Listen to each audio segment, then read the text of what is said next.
नमस्कार दोस्तों, स्वागत है आप सभी का गजब एकेडमी पर एक बार फिर। हिंदी की क्लास नंबर 3 आप लोगों के बीच में उपस्थित है, जो पेपर 1 पेपर 2 के लिए है यूपी टेट, जो कि पेपर 2, 3, 4 जुलाई को होना है। Important question previous year question के मिक्स हैं इसमें, तो दोस्तों वीडियो को पूरा वॉच करिएगा।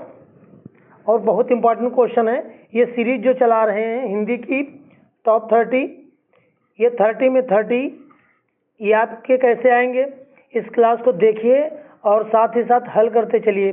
देखिए 30 में आपके कितने आप आ रहे हैं, 20 लाप आ रहे हैं कि 25 लाप आ रहे हैं कि 29 लाप आ रहे हैं, या 30 में पूरे 30 लाप आ रहे हैं। तो ये जो है आप देखिएगा।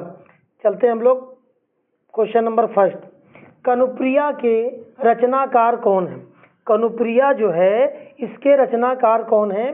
तो कनुप्रिया के रचनाकार हैं धर्मवीर भारती। वही धर्मवीर भारती जिनकी रचना अभी पिछले नेक्स्ट वीडियो में क्लास में हमने देखी थी, जिनका था क्या, एक रचना थी सातवां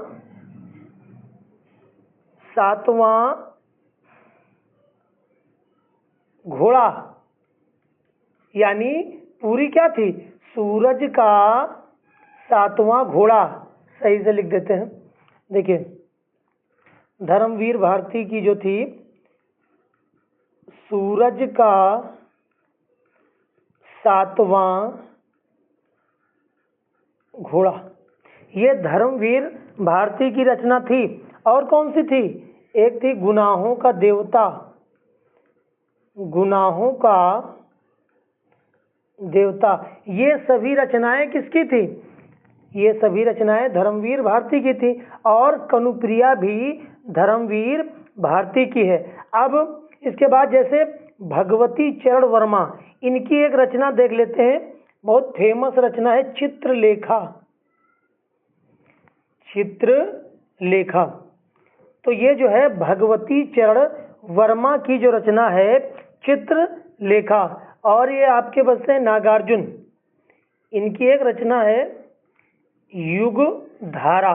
दोस्तों जो क्वेश्चन इंपॉर्टेंट हैं, जो लेखक इंपॉर्टेंट हैं, उनके बारे में थोड़ा हम डीप में चले जाते हैं, ताकि आप जो है रिलेट कर सकें और अच्छी तैयारी आपकी हो सके। उसके बाद क्वेश्चन नंबर नेक्स्ट देखेंगे। पुलुत स्वर कौन सा है? पुलुत स्वर कौन सा है? तो ये जो ओम है ये पुलुत स्वर है।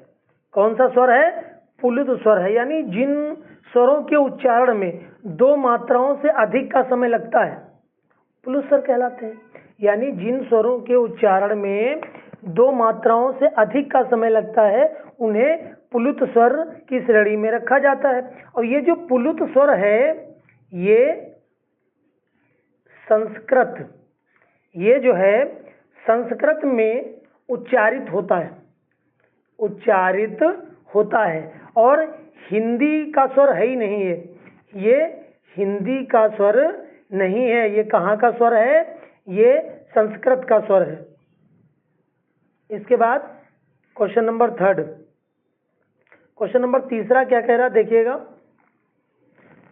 ऋजु का विलोम शब्द है। ऋजु का विलोम शब्द बताना है, तो ऋजु का विलोम शब्द क्या हो जाएगा? वक्र हो जाएगा। ऋजु का विलोम शब्द वक्र हो जाएगा। जैसे सरल है इसका कठिन हो जाएगा, यानी जटिल हो जाएगा। त्रिकोण का विलोम शब्द क्या हो सकता है? त्रिकोण का विलोम शब्द ही नहीं होगा। और जैसे सीधा है ये, तो इसका उल्टा कर लो, या टेढ़ा हो जाएगा इसका विलोम शब्द। इसके बाद क्वेश्चन नंबर 4 देखते हैं हम लोग। क्वेश्चन नंबर 4, क्वेश्चन नंबर 4 है, निम्नलिखित में से कौन सा कथन अशुद्ध है? निम्नलिखित में से कौन सा कथन अशुद्ध है? पहला क्या है? 2 महाप्राण व्यंजनों का उच्चारण एक साथ हो सकता है। तीसरा है हिंदी से ज्ञा का उच्चारण परंपरा से भिन्न हो गया है। और नेक्स्ट है छा संयुक्त व्यंजन है, विसर्ग जो है कंठ वर्ण है। तो इसमें जो है आपका अशुद्ध कौन सा हो जाएगा? अशुद्ध ए वाला हो जाएगा। क्यों? क्योंकि ये जो है दो महाप्राण व्यंजनों का उच्चारण एक साथ नहीं हो सकता है। छा जो है आपका संयुक्त व्यंजन के अंतर्गत आता है, संयुक्त व्यंजन के अंतर्गत आता है। संयुक्त व्यंजन कौन कौन से होते हैं? एक छा होता है, एक त्रा होता है, एक ज्ञानी होता है, एक इया होता है। अब ये संयुक्त व्यंजन जो है ये बनते किस किस से हैं? आधा का प्लस सा से इसका निर्माण होता है। और इस तरह का जो है आधा ता और रा ये मिलकर त्रा का निर्माण करते हैं। ये आधा जा प्लस या क्या है? ज्ञानी आधा जा या, और ये रा से ऋषि होता है या नहीं होता है? रा से ऋषि ये जो बनता है सा प्लस रा, कटकोण वाली सा से सर होता। तो यानी ये चार तुम्हारे क्या हो गए? ये संयुक्त व्यंजन हो गए। रहीमन पानी राखिए बिन पानी सब सून, पानी बिना ना उबरे मोती मानुष चून। ये कौन सा अलंकार है? इसमें उपमा है कि रूपक है या उत्प्रेक्षा है या श्लेष है? कौन सा अलंकार है? तो इसमें देखिए आपका श्लेष अलंकार है। इसको थोड़ा कलर बदल लेते हैं। इसमें जो है श्लेष अलंकार है। रहीमन पानी राखिए बिन पानी सब सून, पानी बिना ना उबरे मोती मानुष चून। यानी कि जहाँ पर ये पानी जो है इसके तीन अर्थ निकल रहे हैं। आप ये समझो, ये पानी जो है इसके तीन अर्थ निकल रहे हैं। एक तो चमक हो गया, दूसरा सम्मान हो गया, और तीसरा जल हो गया। यानी ये चमक ये पानी है, सम्मान कहते नहीं हमारे पानीदार हो तो, और ये जल। यानी आप कह सकते हैं जहाँ एक शब्द से अधिक अर्थ निकले किसी भी शब्द के, वहाँ पर कौन सा अलंकार होता है? श्लेष होता है। तो ये देखो पानी है, इसके तीन तीन अर्थ निकल रहे हैं। एक से ज्यादा अर्थ जिसके निकल रहे हों या जहाँ पर निकल रहे हों वहाँ पर कौन सा अलंकार होता है? श्लेष अलंकार होता है। इसके बाद क्वेश्चन नंबर 6, बहिष्कार।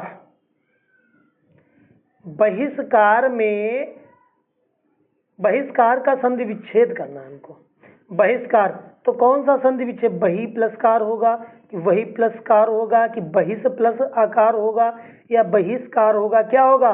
ये होगा बहि प्लस कार। ये वाला आपका सही हो जाएगा। बहि प्लस कार ये कौन सी संधि हो जाएगी? ये विसर्ग संधि के अंतर्गत आ जाएगा बहिष्कार। क्वेश्चन नंबर 7 देखिए, वैदेही वनवास। क्वेश्चन नंबर जो 7 है उसने पूछा है वैदेही वनवास जो है ये किसकी रचना है? तो वैदेही वनवास ये अयोध्या सिंह उपाध्याय हरिओद। वैदेही वनवास अयोध्या सिंह उपाध्याय हरिओद की है। अब जैसे मैथिली शरण गुप्त, तो मैथिली शरण गुप्त की कौन सी रचना हो जाएगी? ये हो जाएगी भारत भारती। भारत भारती। और यशोधरा तो मैथिली शरण की रचना हो गई एक भारत भारती और यशोधरा। एक और लिख लो, साकेत भी होती है, साकेत भी है इनकी एक रचना। जैसे रामधारी सिंह दिनकर से आप परिचित होंगे भली बात।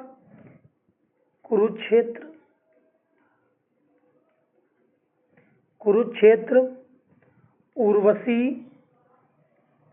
ये सब इनकी फेमस रचनाएं हैं। रश्मिरथी,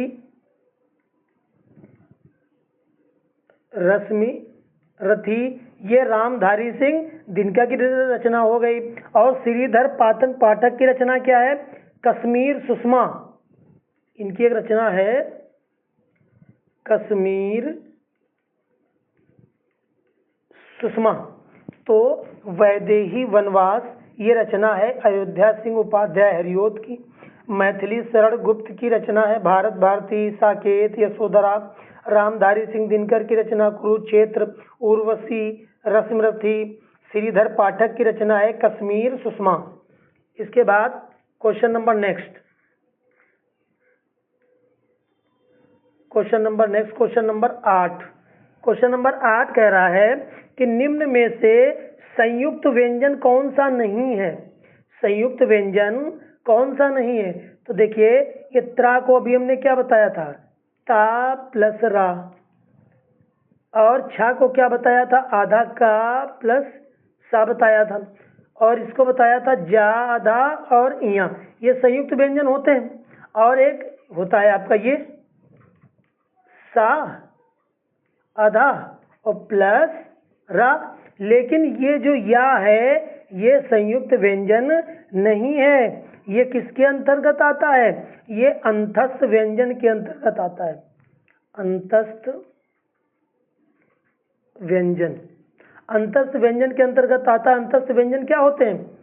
या, रा, ला, वा, ये अंतस्थ व्यंजन होते हैं। इसके बाद आगे बढ़ते हैं।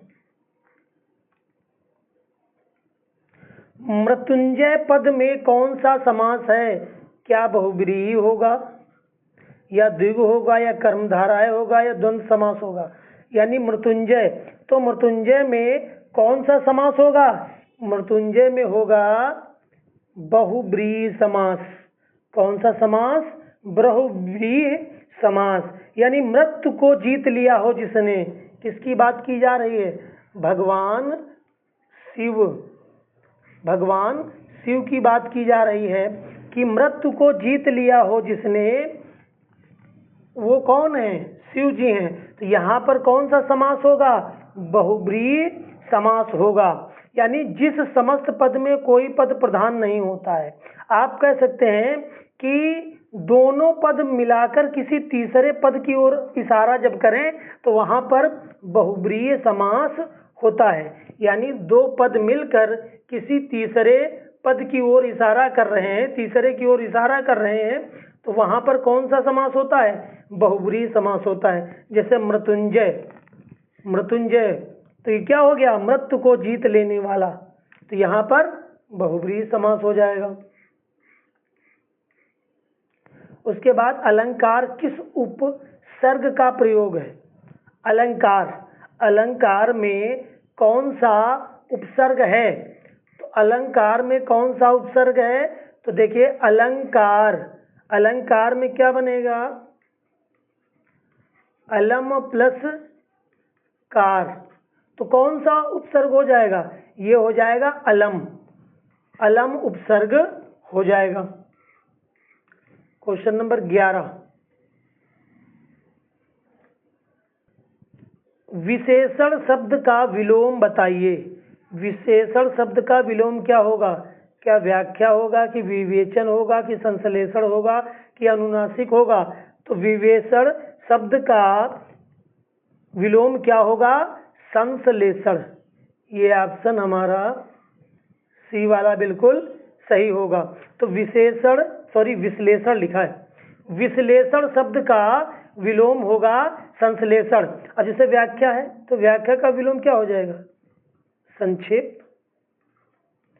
व्याख्या का विलोम क्या हो जाएगा? संक्षेप हो जाएगा। जैसे विवेचन है तो इसका क्या हो जाएगा? अविवेचन, अविवेचन हो जाएगा। और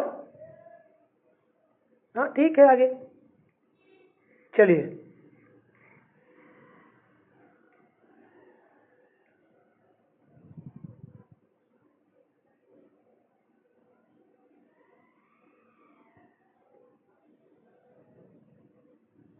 आगे देखते हैं। हाँ सही हो गया। क्वेश्चन नंबर 12, जिनका उच्चारण ऊपर के दांतों पर जीभ लगाने से होता है उसे क्या कहते हैं? मूर्धन्य कहते हैं। इसको थोड़ा सा ऊपर कर ले, ये मूर्धन्य कहते हैं या कंठ कहते हैं या दंत कहते हैं या अनुनासिक, यानी जिनका उच्चारण ऊपर के दांतों से पर जीभ लगाने से होता है उन्हें क्या कहते हैं? उन्हें दंत कहते हैं। क्या कहते हैं? दंत कहते हैं। दंत जो होता है वो ता वर्ग में आता है। ता वर्ग के जितने भी व्यंजन होते हैं वो सब दंत के अंतर्गत आते हैं। ता वर्ग में ता, था, दा, धा, ना, ये सब आते हैं। उसके बाद क्वेश्चन नंबर 13, निम्नलिखित में से ऊष्म व्यंजन कौन सा है? ऊष्म व्यंजन, तो ऊष्म व्यंजन है सा, सा, सा, हा। ऊष्म व्यंजन कौन से होते हैं? ऊष्म व्यंजन ये सा, सा, सा और एक होता है हा। ये कौन से व्यंजन होते हैं? ये होते हैं ऊष्म व्यंजन। ऊष्म व्यंजन के अंतर्गत आते हैं। ये क्या होते हैं? ये अंतस्थ व्यंजन होते हैं। अंतस्थ व्यंजन, ये अंतस्थ व्यंजन के अंतर्गत या, रा, ला, वा, ये अंतस्थ व्यंजन में आते हैं। उसके बाद क्वेश्चन नंबर नेक्स्ट,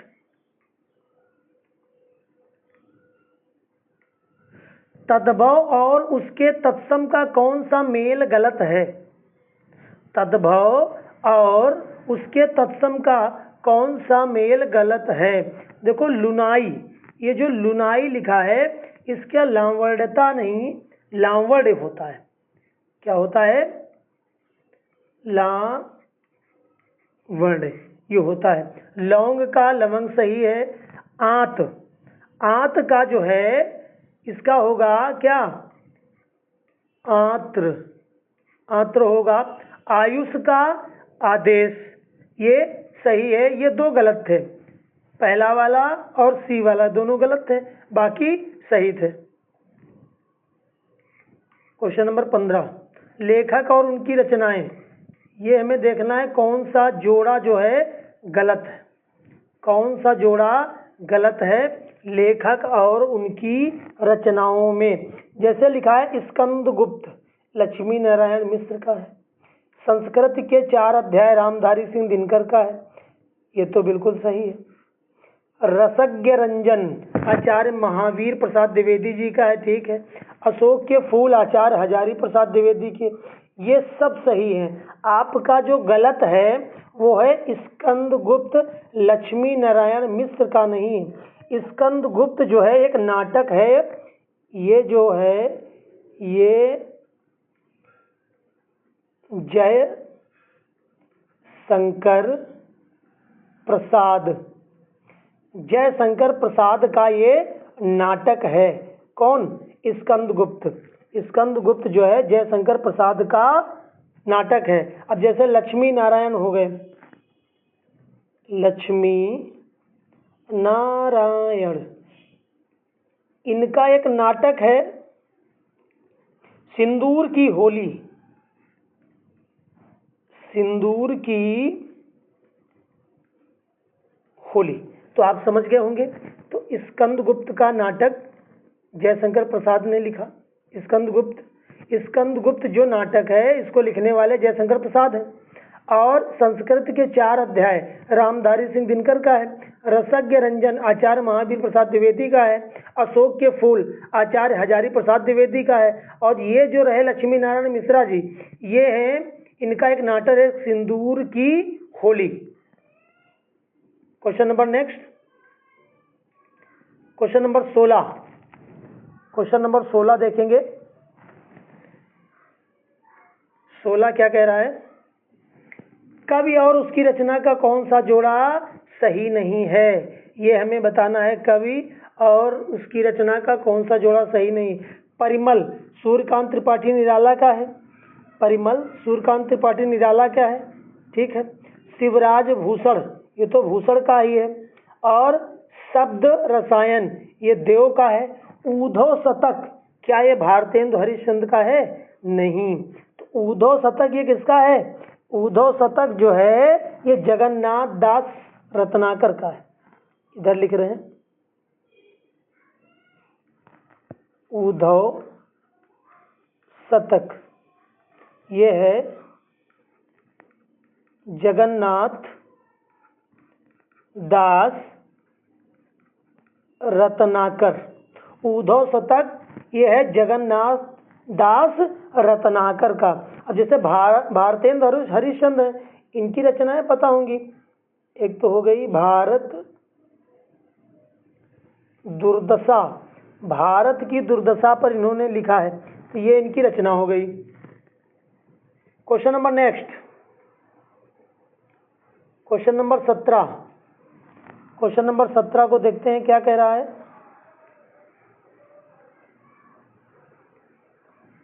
विराम चिन्ह की दृष्टि से कौन सा वाक्य अशुद्ध है?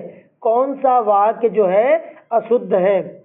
ये देखिए, हाँ मेरा यही विचार है, क्या ये सही है? वह ईमानदार, परिश्रमी, कर्मठ और मृदुभाषी है, ये बिल्कुल सही है। उसके बाद उसके पास धन, वैभव, नौकर चाकर आदि सभी कुछ था, ठीक है ये भी। और आगे क्या लिखा है? आप हमारे घर आना चाहते हैं तो आइए, ठहरना चाहते हैं तो ठहरिए। तो दोस्तों ये भी सही हो जाएगा। गलत ये है, हाँ मेरा यही विचार है, इसको लिखा जाएगा, विराम चिन्ह का प्रयोग ऐसे होगा, हाँ यहाँ चिन्ह का प्रयोग मेरा यही विचार है, ये सही होगा। तो यहाँ पर ये गलत था, अशुद्ध वाक्य था। उसके बाद क्वेश्चन नंबर 18। क्वेश्चन नंबर 18 है, कौन सा शब्द भिन्न अर्थ और प्रकृति का है? जैसे सनातन हो गया, चिरंतन हो गया, शाश्वत हो गया, ये तीनों जो हैं ये समान अर्थ रख रहे हैं, समान अर्थ और प्रकृति के हैं। ये तीनों जो है समान अर्थ और प्रकृति के हैं। ये जो क्या लिखा है? अधुनातन, अधुनातन ये आधुनिक, ये आधुनिक, ये जो है अधुनातन, ये तीनों से बिल्कुल भिन्न है, ये तीनों बिल्कुल सेम है, ये तीनों समान अर्थ देते हैं, यानी सनातन, चिरंतन, शाश्वत, यानी जो हमेशा बना रहे। इनका मतलब होता है जो हमेशा बना रहे, यानी आप कह सकते हैं स्थायी, स्थायी बोल सकते हैं। तो ये क्वेश्चन हुआ आपका। उसके बाद क्वेश्चन नंबर 19, व्याकरण की दृष्टि से कौन सा शब्द अशुद्ध है? व्याकरण की दृष्टि से कौन सा शब्द अशुद्ध है? तो देखिए, विभीषण ठीक है, गृहिणी भी ठीक है, जगत गुरु भी ठीक है। ये जो लिखा है विरहणी, तो ये विरहणी नहीं होगा, ये होता है विरहिणी, ये होता है, ये सही शब्द है। तो ये क्या हो जाएगा? ये वाला बी वाला गलत हो जाएगा। उसके बाद क्वेश्चन नंबर 20। क्वेश्चन नंबर 20 कह रहा है, निम्न में से कौन सा युग्म गलत है? मुट्ठी गर्म करना, रिश्वत लेना, सही है। लुटिया डुबाना यानी सारा काम चौपट कर देना, ये भी सही है। सब्ज बाग दिखलाना, हरा भरा करना, ये तो नहीं समझ में आया। माई का लाल यानी साहसी व्यक्ति, ये तीनों सही हैं। गलत क्या है? सब्ज बाग दिखलाना, इसका मतलब हरा भरा नहीं होता है, इसका मतलब होता है लालच देकर बहकाना, लालच देकर बहकाना। ये कई बार पूछा गया है दोस्तों। अगर क्लास अच्छी लग रही हो तो कमेंट में ज़रूर बताया करिए कि क्लास कैसी लग रही है। 20 क्वेश्चन कंप्लीट हुए। उसके बाद क्वेश्चन नंबर 21 देखेंगे। गौशाला में कौन सा समास है? बहुव्रीहि है कि तत्पुरुष है कि द्वंद्व है कि द्विग है? नहीं, साफ नजर आ रहा है गौशाला। गौ के लिए शाला, यानी आप समझ सकते हैं गाय के लिए शाला, ये तत्पुरुष समास होगा। संप्रदान तत्पुरुष, संप्रदान तत्पुरुष, संप्रदान तत्पुरुष होगा इसमें। उसके बाद question number next, question number 22। Question number 22 को देखिएगा। निरामिष किसे कहते हैं? निरामिष किसे कहते हैं? क्या मांस रहित भोजन को कहते हैं, मोक्ष का इच्छुक कहते हैं, रात में विचरण करने वाले को कहते हैं, या मृत्यु की इच्छा रखने वाले को कहते हैं? तो निरामिष का मतलब होता है, ये कहते हैं किसको? मांस रहित भोजन। जो मांस रहित भोजन होता है उसे निरामिष कहते हैं। जैसे लिखा है मोक्ष का इच्छुक, इसको क्या बोलते हैं? इसको बोलते हैं मुमुक्षु। मुमुक्षु, मोक्ष का इच्छुक, मोक्ष की इच्छा रखने वाले को मुमुक्ष कहते हैं। अब जैसे लिखा रात्रि में विचरण करने वाला, तो क्या हो जाएगा? रात्रि चर हो जाएगा। रात्रि में विचरण करने वाला रात्रिचर हो जाएगा। मृत्यु का इच्छुक, ये हो जाएगा मुमूर्षु, ये हो जाएगा मुमूर्षु, यानी मृत्यु की इच्छा रखने वाला मुमूर्ष, रात में विचरण करने वाला रात्रिचर, मोक्ष की इच्छा रखने वाला मुमुक्ष, और मांस रहित जो भोजन होता है उसको निरामिष कहते हैं। Question number next. वनिता का प्रयोग किस अर्थ में होता है? यानी वनिता का प्रयोग कहाँ पर किया जाता है, किसके लिए किया जाता है? तो वनिता का शब्द जो है स्त्री के लिए किया जाता है। स्त्री के लिए नारी, अबला, कांता, रमणी, वामा, ये सब नाम स्त्री के हैं। उसके बाद question number 24, very very most important question. Acharya Ramchandra Shukla का निबंध संग्रह है। आचार्य रामचंद्र शुक्ल का कौन सा निबंध है? तो ये है भैया इनका चिंतामणि। चिंतामणि, जैसे माटी का फूल, ये आपको पता होगा राम वृक्ष बेनीपुरी। राम वृक्ष बेनीपुरी का है माटी का फूल। छड़ बोले कड़ मुस्काए, ये विष्णु प्रभाकर का है। विष्णु प्रभाकर की रचना है। आलोक पर्व जो है ये हजारी प्रसाद द्विवेदी जी, ये हजारी प्रसाद द्विवेदी की है। तो आप साथ ही साथ लेखक और उनकी रचनाओं को भी पढ़ रहे हैं और दिमाग में फीड कर रहे हैं। तो माटी का फूल रामवृक्ष बेनीपुरी, और चिंतामणि किसने लिखा? आचार्य रामचंद्र शुक्ल ने। छड़ बोले कड़ मुस्काए किसकी है? विष्णु प्रभाकर की है। आलोक पर्व किसकी रचना है? हजारी प्रसाद द्विवेदी की है। Question number 25। क्वेश्चन नंबर 25 देखिए। एक बार कही गई बात, एक बार कही गई बात को दोहराते रहना। वाक्यांश के लिए एक शब्द, वाक्यांश के लिए एक शब्द क्या होगा? इसको बोलते हैं पिष्ट पेषण। पिष्ट पेषण, यानी एक बार कही गई बात को दोहराते रहना, इस वाक्य को बोलेंगे पृष्ठ पेषण। जैसे आगार, इसको बोलते हैं, क्या कहा जाएगा? संग्रह स्थान। इसका मतलब क्या है? संग्रह स्थान। अब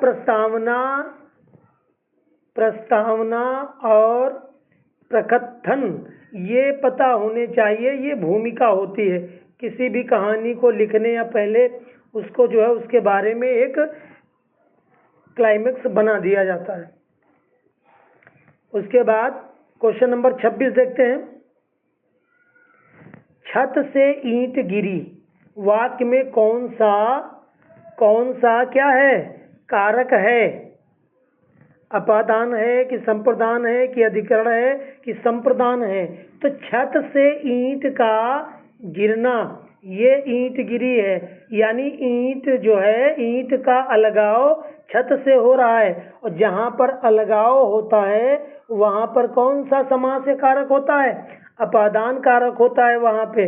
जैसे हिमालय से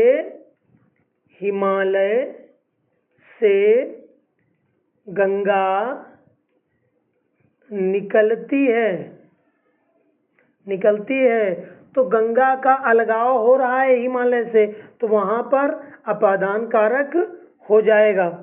उसके बाद क्वेश्चन नंबर 27, महोर्म का संधि विच्छेद क्या होगा?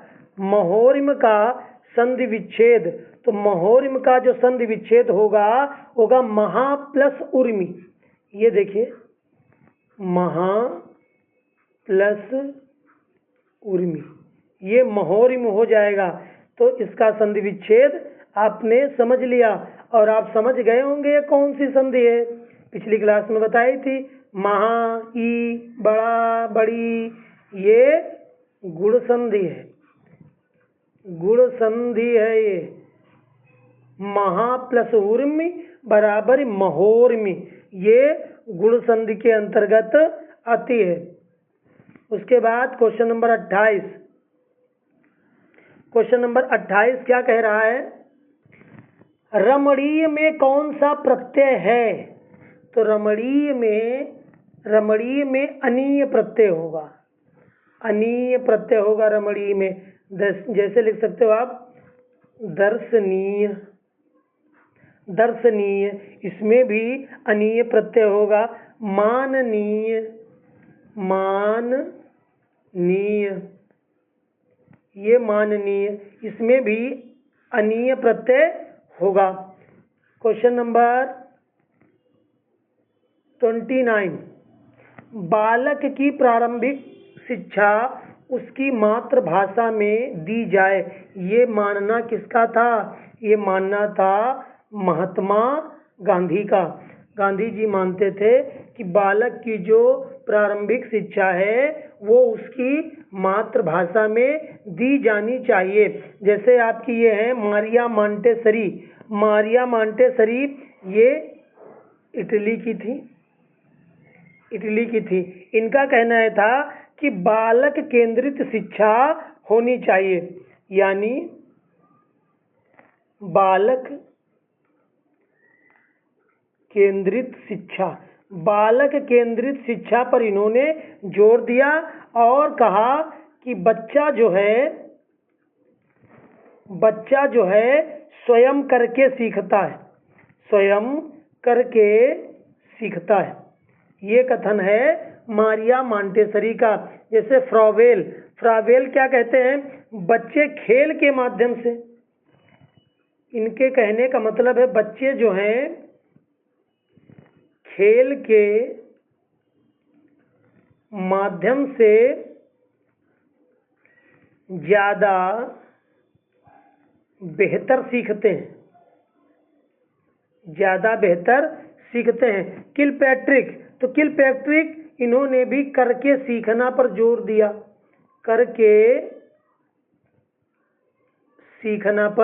दिया, तो आप समझ गए कि महात्मा गांधी ने कहा था कि बालक की शिक्षा दीक्षा जो भी है ये मातृभाषा में दी जानी चाहिए। और मारिया मांटेसरी का कथन ये था कि बालक केंद्रित शिक्षा होनी चाहिए, क्योंकि बालक जो है स्वयं करके ही ज़्यादा बेहतर तरीके से सीख पाएगा।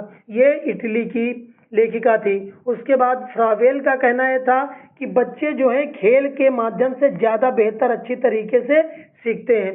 ये फ्रावेल का कथन था। किलपैट्रिक का कथन यह था कि बच्चे करके ही ज़्यादा बेहतर कर सकते हैं। इसके बाद लास्ट क्वेश्चन, आदिकाल की रचना है। आदिकाल की रचना कौन सी है? तो आदिकाल की जो रचना है वो है खुमान रासो। खुमान रासो किसकी है? दलपति विजय। दलपति विजय की है खुमान रासो। अब जैसे अखरावट है, तो अखरावट ये आपकी ये भक्ति काल की रचना है। भक्ति काल की रचना है।